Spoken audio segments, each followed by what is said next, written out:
শেরপুর জেলায় বাবর আলী জামে মসজিদ দেখলে মন প্রাণ জুড়িয়ে যায়। শেরপুরের চোখ ধাঁধানো এক অপরূপ সৌন্দর্যের সমাহার বাবর আলী জামে মসজিদ। শহরের জেলা সদর হাসপাতাল রোডস্থ নারায়ণপুর বাগবাড়ি এলাকায় প্রতিষ্ঠিত ওই মসজিদটির নির্মাণশৈলী নজর কেড়েছে মুসল্লিদের। বিস্ময়ের জ্যোতি ছড়িয়েছে শহরের চারদিকে। মসজিদটির নির্মাণ কাজ প্রায় শেষের পথে। প্রতিদিন স্থানীয়দের পাশাপাশি দূর দূরান্ত থেকে অনেক মুসল্লি ও দর্শনার্থী ছুটে আসছেন নামাজ আদায়ে ও দেখতে। জানা যায়, গত 4 বছর ধরে প্রায় 7 কোটি টাকা ব্যয়ে সৌদি আরবের একটি মসজিদকে অনুকরণ করে ইদ্রিস মিয়া মসজিদটি নামকরণ করেন তার বাবার নাম অনুসারে। বাবার নাম ছিল বাবর আলী। মসজিদটির সম্পূর্ণ জমি ও নির্মাণ কাজের সিংহভাগ অর্থের যোগান দিয়েছেন তিনি। বাকি অর্থ যোগান দিচ্ছেন তার প্রতিষ্ঠানের কর্মকর্তা কর্মচারী, এছাড়াও এলাকার সাধারণ জনগণ। এই মসজিদে একসাথে নামাজ পড়তে পারবেন 2000 মুসল্লি। পাশেই থাকছে পর্দা সম্বলিত অন্তত 300-400 মহিলার নামাজ পড়ার ব্যবস্থা। নকশা অনুযায়ী মসজিদের ভিতরের কাজ অনেকটা শেষ, বাইরের কাজ প্রায় শেষ। 40 শতক জমির উপর নির্মিত, মূল সড়ক থেকে সিঁড়ি করে দোতলায় নির্মিত এই মসজিদটির কাজ সম্পূর্ণ প্রায় শেষ হয়েছে। কিন্তু মসজিদটির উদ্যোক্তা ছিলেন আলহাজ ইদ্রিস মিয়া। তিনি প্রায় সিংহভাগ কাজ শেষ করেছিলেন। হঠাৎ করেই না ফেরার দেশে চলে যান গত 12 এপ্রিল 2021 সালের। ফলে মসজিদের নির্মাণ কাজের গতি কিছুটা কমে গিয়েছিল।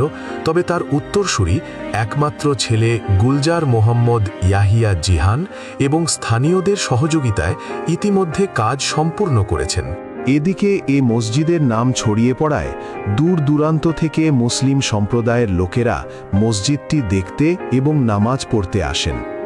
সরেজমিনে গেলে দেখা যায় নানা কারুকাজ, কাঠের আসবাবপত্র, দামি পাথর, টাইলস ও বর্ণিল আলোর ঝলকানিতে রাতের বেলা মসজিদটি হয়ে ওঠে আরও সুন্দর। মসজিদে আলো বাতাস যাতে সহজে চলাচল করতে পারে সেজন্য চারপাশে রয়েছে বিশাল খালি জায়গা। ওই খালি জায়গাতে তৈরি করা হচ্ছে দেশি বিদেশি ফুল ফলের বাগান। মসজিদের বিশাল ছাদেও বাগান তৈরির কাজ চলমান আছে। এখানে ব্যবহার করা হয়েছে দামি আধুনিক টাইলস, পাথর, নকশা ও রং। সব মিলিয়ে এটি এখন আধুনিক এক স্থাপত্য বলে মনে করেন স্থানীয়রা। অন্তত কোটি টাকার সেগুন কাঠ দিয়ে নির্মাণ করা হয়েছে দরজা ও খোদাই করা নকশা বিশিষ্ট বিশাল আলমারি। মসজিদ জুড়ে লাগানো হয়েছে বর্ণিল বাতি। রং আর আলোতে মিলে রাতের মসজিদকে করে তোলে আরও আকর্ষণীয়। এশা ও ফজরের নামাজে নানা রঙের বাতিগুলো কিছুক্ষণ পর পর রং পরিবর্তন হয়ে বিশেষ এক আবহের সৃষ্টি করে। আধুনিক শিল্প আর নকশা আঁকা এই মসজিদটি যেন শিল্পীর তুলিতে আঁকা এক অনন্য শিল্প।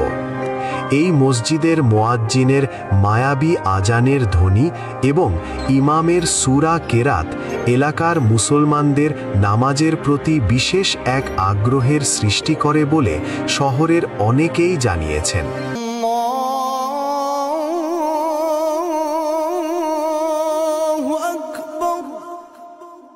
আল্লাহু আকবার,